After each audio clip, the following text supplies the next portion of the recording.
সামনের লোকসভা ভোটকে পাখির চোখ করে ৪৯তম দিবসে জেলা সম্মেলন হলো পশ্চিমবঙ্গ গ্রুপ ডি সরকারি কর্মচারী সমিতি জলপাইগুড়ি জেলা শাখা। রবিবার শহরের কর্মচারী ভবনে সম্মেলন হয়।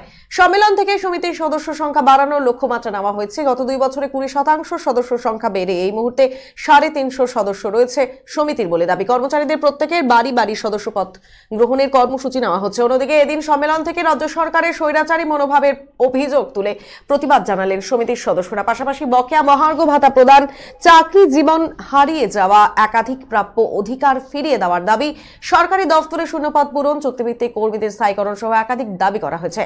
সমিতির জেলা সম্পাদক বিরাজ রায় বলেন, গত 2 বছরে আমাদের সদস্য সংখ্যা 20% বৃদ্ধি পেয়েছে। বর্তমানে জেলায় সদস্য সংখ্যা রয়েছে 350 জন। এই সংখ্যা বাড়াতে বাড়ি বাড়ি প্রচার কর্মসূচি নেওয়া হয়েছে। সরকারি কর্মচারীদের ন্যায্য দাবি প্রদান এই সরকার করছে না। তিনি আরো বলেন, আমরা সরকারি কর্মী হিসেবে যেমন কাজ করছি তেমনি রাজনৈতিক ময়দানে লড়াই হবে, লড়াইয়ের মতো লড়াই হবে। যে আমাদের বকেয়া মহার্ঘ ভাতা সহ চাকরি জীবনের বিভিন্ন অধিকার আজকে হারিয়ে যেতে বসেছি আমরা, এবং সেই অধিকার রক্ষার তাগিদে আমাদের এই সম্মেলন এবং আমাদের বিভিন্ন দপ্তরে শূন্য পদে কর্মী নিয়োগের দাবি আমাদের এই সম্মেলনে উত্থাপিত হবে। এবং অনিয়মিত কর্মচারীদের যে সরকার তাদের প্রতি যে বঞ্চনা করছে, সেই বঞ্চনার বিরুদ্ধে আমরা আজকে এই সম্মেলনে আলোচনা করব।